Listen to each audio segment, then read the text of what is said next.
Welcome to Sasi official. RJ பாலாஜியோடைய இயக்கத்துல இப்ப ரிலீஸ் ஆக இருக்கிற கருப்பு படத்துல முதல்ல விஜய் சார் தான் நடிக்க வேண்டியது இருந்தது. ஏன் விஜய் சார் அந்த படத்துல நடிக்கல? தக் லைஃப்க்கு அப்புறம் மணிரத்னம் அடுத்து என்ன படத்தை இயக்க போறாரு, அந்த படத்துல ஏஆர் ரகுமான் மியூசிக் போட போறது இல்ல அப்படின்னு ஒரு பஞ்சாயத்து ஒன்று போயிட்டு இருக்கு. தல அஜித் அவர்கள் வேற ஒரு அவதாரம் எடுத்திருக்காரு. அது என்ன அப்படிங்கிற முக்கியமான விஷயங்களை தான் இந்த வீடியோல பேச போறோம். சினிமா செய்திகளை தெரிஞ்சுக்கிறதுக்காக நம்ம சேனலை சப்ஸ்கிரைப் பண்ணிட்டு வீடியோவை லைக் பண்ணிருங்க. மணிரத்னம் அவர்கள் கடைசியா தக் லைஃப் அப்படிங்கிற ஒரு படம் பண்ணாரு. படம் எதிர்பார்த்த அளவுக்கு போகல.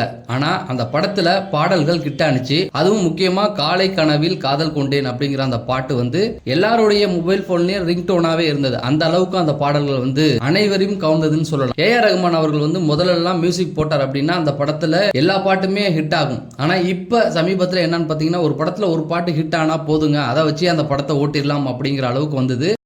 ஏஆர் ரகுமானும் பாத்தீங்கன்னா சமீபத்தில் பெரிய பாடல்கள்ல பெரிய ஹிட்டுகள் இல்லாம இருந்தது. ஆனா இந்த காலை கனவில் காதல் கொண்டேன் அந்த பாட்டு எல்லா தரப்பு ஆடியன்ஸையுமே ரொம்ப கவர்ந்திருந்ததுன்னு சொல்லலாம். அதுக்கப்புறம் அந்த படம் தோல்வி அடைஞ்சது. மணிரத்னம் அடுத்து என்ன பண்ண போறாரு அப்படிங்கிற மாதிரியான கேள்விகள் இருந்தது. இப்ப மணிரத்னம் அவர்கள் அது சம்பந்தமான சில அப்டேட்கள் கொடுத்திருக்காங்க. அடுத்து மெட்ராஸ் டாக்கீஸோட லைக்காவும் சேர்ந்து ஒரு படம் பண்ண போறாங்க. அதாவது இந்த படத்தை மணிரத்னம் இயக்க போறாரு. இந்த படத்துக்கு மியூசிக் டைரக்டர் சாய் அபயங்கர் அப்படிங்கிற மாதிரியான செய்திகள் வந்தது. ஏன்னா ஏஆர் ரகுமானை பொறுத்த வரைக்கும் ரோஜாவில் ஆரம்பிச்சு இது வரைக்கும் மணிரத்னம் கூட தொடர்ந்து பயணம் பண்ணிக்கிட்டு தான் இருக்காரு. இப்போ சாய் அபயங்கரா அப்படிங்கிற மாதிரியான ரூமர் நிறைய போயிட்டு இருந்தது. ஆனால் மெட்ராஸ் டாக்கீஸ்லேருந்து இப்போ ஒரு அறிவிப்பு ஒன்று கொடுத்துருக்காங்க. என்ன அப்படின்னு பார்த்தீங்கன்னா இந்த படத்துக்கு ஏஆர் ரகுமான் தான் இசையமைக்க போறாரு அப்படிங்கிறத சொல்லிட்டாங்க. இந்த படத்தில் ஹீரோவாக நடிக்க போகிறது யாருன்னு பார்த்தீங்கன்னா நம்ம விஜய் சேதுபதி தான் நடிக்க போகிறாங்க. ஹீரோயின் பார்த்தீங்கன்னா சாய் பல்லவி இப்போ ஹிந்தியில் பெரிய படங்கள்லாம் பண்ணிக்கிட்டு இருக்காங்க. தங்கல் படத்தை இயக்குனர்ல அந்த இயக்குனர் ரன்வீர் கபூரை வச்சு ஒரு படம் பண்ணிக்கிட்டு இருக்காரு. மகாபாரதத்தை மையமாக வச்சு அந்த படத்தை பண்ணுறாங்க.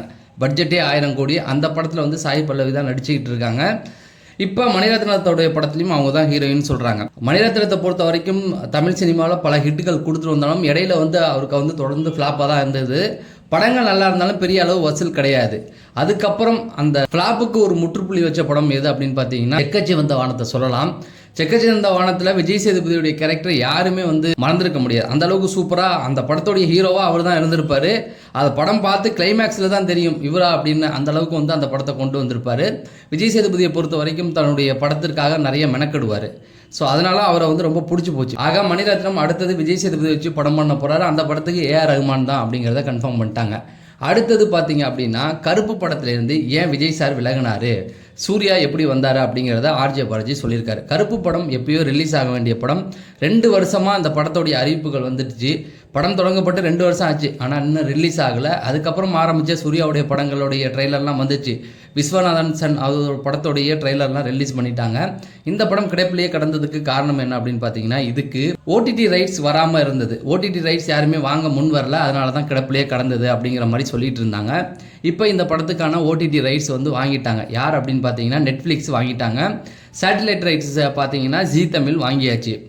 மே 15 இந்த படத்தை ரிலீஸ் பண்ணுறதுக்கு தயாராகிட்டாங்க. இப்போ இந்த படத்தை பற்றின ஒரு சில சுவாரஸ்யமான விஷயங்களை ஆர்ஜே பாலாஜி பகிர்ந்திருக்காரு. முதல்ல என்ன அப்படின்னு பார்த்தீங்கன்னா இந்த படத்தை எப்படி அவர் கொண்டு வந்தார் அப்படின்னு பார்த்தீங்கன்னா அதுக்கு அவர் சொல்லியிருக்க காரணம், நான் சின்ன வயசுலேருந்து ரஜினி சார் படங்கள் பார்த்து வளர்ந்துருக்கேன். பாஷா, முத்து, படையப்பான்னு அதில் இருக்கிற காமெடி கமர்ஷியல் விஷயங்களை வச்சு தான் ஒரு படம் பண்ணுறதா நான் அதில் முடிவு பண்ணேன். அப்படி இந்த மாதிரி ஒரு சில விஷயங்களை வச்சு படம் பண்ணுறதுக்கு தயாராகிட்டேன். அந்த கதையை நான் விஜய் சார்கிட்ட தான் முதல்ல போய் அப்ரோச் பண்ணேன். விஜய் சாருக்கு இந்த படம் ரொம்ப பிடிச்சிருந்தது. ஆனால் அவர் என்ன பண்ணார் அப்படின்னா உடனே இந்த படத்தை பண்ணணும் அப்படின்ற மாதிரி என்கிட்ட சொன்னார். ஆனால் இந்த படத்தை நான் முழுமையாக தயார் பண்ணாமல் விஜய் சார்கிட்ட ஒன்லைன் மட்டும் சொன்னேன். ஆனால் இதை முழுமையாக தயார் பண்ணி கதை ரெடி பண்ணி ஸ்க்ரீன் பிளே எழுதி கொண்டு போகிறதுக்கு கொஞ்சம் டைம் ஆகும். ஆனால் விஜய் சாரால் அதை பண்ண முடியாது. காரணம் என்ன அப்படின்னு பார்த்தீங்கன்னா அதுக்கப்புறம் அவங்க அரசியலுக்கு வர வேண்டிய ஒரு சூழல் இருந்தனால ரொம்ப அவசரம் காட்டினாங்க. என்னால் அதை பண்ண முடியல. அதனால் விஜய் சார் இதில் நடிக்க முடியாமல் போச்சு. அதுக்கப்புறம் இந்த கதையை டெவலப் பண்ணி விஜய் சார் அரசியலுக்கு வந்துட்டார். அதுக்கப்புறம் தான் இந்த கதையை நான் சூர்யாட்ட சொன்னேன். சூர்யாவுக்கு பிடிச்சதுக்கப்புறம் இந்த படத்தில் நடித்தார் அப்படிங்கிற மாதிரி சொன்னாங்க. ஏதோ ஒரு காரணத்தினால விஜய் சார் விலகிட்டாலும் இப்போ சூர்யா நடிக்கிறாரு. என்னை பொறுத்த வரைக்கும் சூர்யாவுக்கு சமீப காலமாக எந்த படமும் பேர் சொல்கிற அளவுக்கு வரல.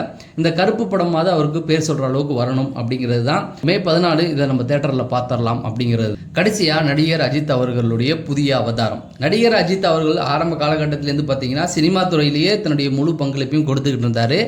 இடையில ரேஸுக்கு போய் கால் ஷீட் சொதப்பல் ஆணுச்சு. அது பெரிய பஞ்சாயத்துகள் ஆணுச்சு. அவருடைய நெருங்கிய நண்பரான நிக்காஸ் SS சக்கரவர்த்திக்கும் அவருக்கும் பெரிய பஞ்சாயத்து போணுச்சு. அதுக்கப்புறம் ரேஸை விட்டுட்டார் அஜித் அவர்கள். சினிமாவை பொறுத்த வரைக்கும் முழு கவனத்தையும் செலுத்தி வந்துகிட்டு இருந்தார். எந்த படத்துக்கும் வந்து கால் ஷீட் சொதப்பல் இல்லாமல் எல்லா படமும் முடிச்சுக்கிட்டு இருந்தார். அதுக்கப்புறம் சமீபத்தில் என்ன பண்ணார் அப்படின்னா கொஞ்சம் பிரேக் எடுத்துக்கிட்டு ரேஸில் வந்து கலந்துக்கிட்டார். அப்படி கலந்துக்கிட்டு ரேஸில் வந்து நல்ல ஒரு முன்னேற்றம் அவருக்கு கிடைச்சிது. பெரிய பாராட்டுகள், பெரிய விருதுகள் அவருக்கு கிடைச்சிது, பெரிய பெரிய வெற்றிகள் வந்தது. அதுக்குள்ளே வார் வந்துருச்சு. ஸோ அந்த ரேஸ்லேருந்து அவர் கொஞ்சம் விலகி வந்துட்டார். தன்னுடைய 64வது படத்தில் கவனத்தை செலுத்த ஆரம்பிக்கிறாரு. இந்த படத்தை ஆதித்ய ரவிச்சந்திரன் தான் பண்ண போகிறாரு அப்படிங்கிறது எல்லாருக்குமே தெரிஞ்ச ஒரு விஷயந்தான். ஏற்கனவே பல வீடியோக்களில் சொல்லிட்டேன், இதுக்கு தயாரிப்பாளர்கள் கிடைக்கல, அதனால வந்து அஜித் படம் வந்து யாருமே தயாரிக்கல, அஜித் அவ்வளோதான் முடிஞ்சிருச்சு அப்படிங்கிற மாதிரி நிறைய பேர் பேசிக்கிட்டு இருந்தாங்க. பல வீடியோக்களில் தொடர்ந்து சொல்லிக்கிட்டே இருக்கேன். அஜித்தோடைய 64வது படத்தை தயாரிக்க போகிறது பாலிவுட் நிறுவனம் அப்படிங்கிறத நம்ம சொல்லியிருக்கோம். அதுதான் கன்ஃபார்ம் ஆயிடுச்சு. இப்போ தல அஜித் அவர்கள் ஒரு புதிய அவதாரம் ஒன்று எடுத்திருக்காரு. என்ன அப்படின்னு பார்த்தீங்கன்னா, தமிழ் சினிமாவுடைய தயாரிப்பாளர் சங்கத்தில் தன்னை பதிவு பண்ணியிருக்காரு. அஜித் ஸ்போர்ட்ஸ் சர்வீஸ் எல்எல்சி அப்படிங்கிற ஒரு நிறுவனத்தை பதிவு பண்ணியிருக்காரு. அதாவது அந்த ஃபிலிம் சேம்பரில் தென்னிந்திய தயாரிப்பாளர் சங்கத்தில் தன்னுடைய பேரை பதிவு பண்ணியிருக்காரு. ஃபிலிம் சேம்பரில் அதுக்கு ஒரு முன்பணம் கட்டணும். 3 லட்சம் பணம் கட்டி உறுப்பினராக ஆகணும். அதுக்கு உறுப்பினராக ஆகிட்டார். தயாரிப்பு நிறுவனத்தினுடைய பேர் வந்து அஜித் ஸ்போர்ட்ஸ் சர்வீஸ் எல்எல்சி அப்படிங்கிற மாதிரி பதிவு செய்யப்பட்டிருக்கு. இதுலேருந்து என்ன தெரியுது அப்படின்னு பார்த்தீங்கன்னா, தல அஜித் அவர்கள் இனிமேல் தயாரிப்பாளராகவும் வரப்போறாரு. தல அஜித் ரேஸுக்கும் போவார், ஆனால் சினிமாவிலையும் கலந்துக்குவார் அப்படிங்கிறத வந்து தெளிவாகவே இந்த தயாரிப்பு நிறுவனம் சொல்லிடுச்சு.